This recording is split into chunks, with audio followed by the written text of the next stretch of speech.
The Legend of Papa Noel, a Cajun Christmas story. So what if all them children in the city calls him Santa Claus in that place called England? He's known as Father Christmas. And over yonder in France, he goes by Pierre Noel. Sure, he's got enough names that you can shake a stick at, but in Cajun country, we call him Papa Noel. Do you want to hear a story about this little old man? Man, you know, I'm just about to tell you one. That Papa Noel, he lived so far back in the deepest, darkest swamp in Louisiana that not even the bravest Cajun fisherman will go there. And that is exactly how that fella likes it, peaceful and quiet. You know, he's got to think real hard when he's making that list and checking it twice. He's really got to use his noggin when he gets to carving all them little torpedoes and baby dolls out of Cypress knees.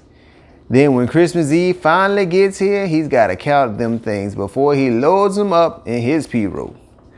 But that Papa Noel, he don't get too lonely out there because he's got them 9 pet alligators to talk to, and they real smart. Even talk back some. Now their ATN is a little too smart, and he talks back buku.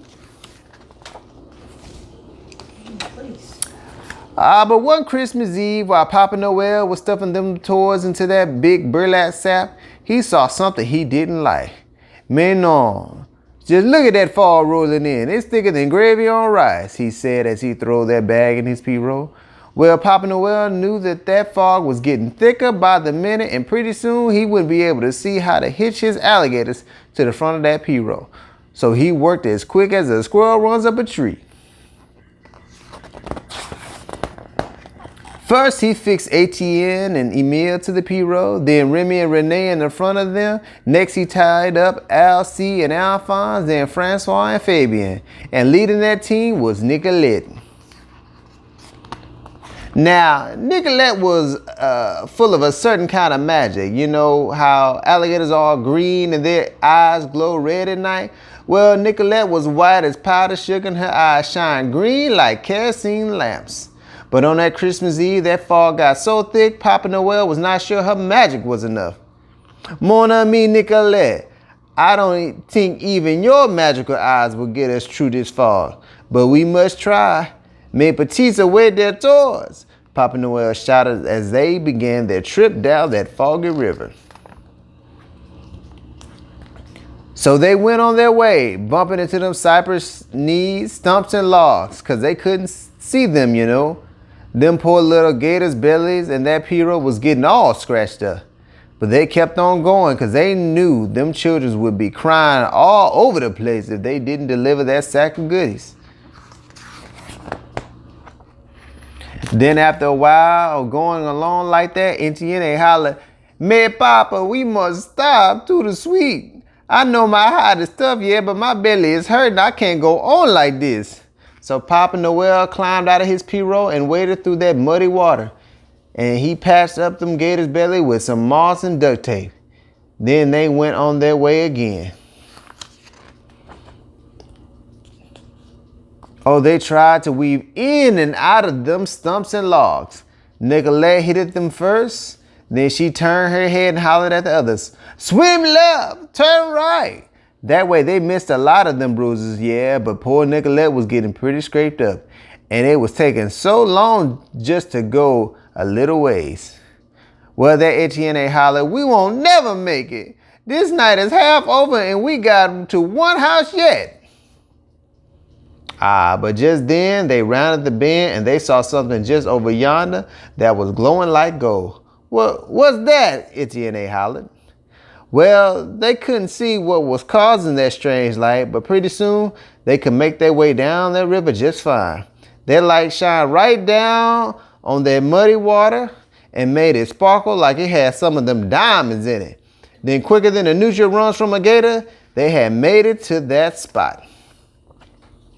"Man, look at that," Nicolette said. So all them alligators and Papa Noel too raised up them heads to see what she had done seen. "You see, Cajuns is some kind of smart, yeah. When they seen that fog rolling in, they knew Papa Noel would have trouble getting to their houses. And they knew they wouldn't be able to find their way to church for Christmas service and all that thick stuff. So they put their noggins together and figured out exactly what to do. Them men went out and chopped them up some willow logs and gathered some cane reeds. They worked buku hours stacking that wood up, and by the time they finished, there was a string of bonfires all along the levee.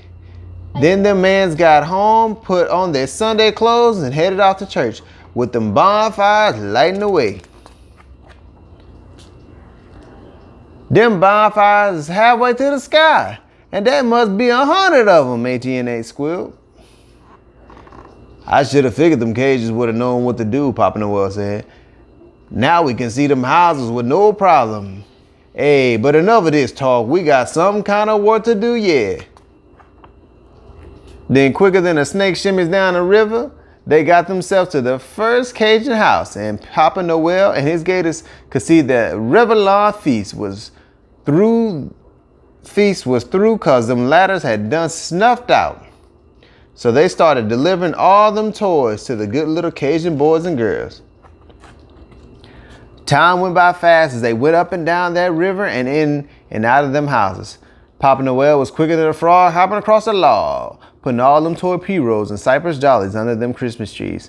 But he slowed down just long enough at each house to have him a cup of tea gay too and some of that eggnog them Cajun children left for him.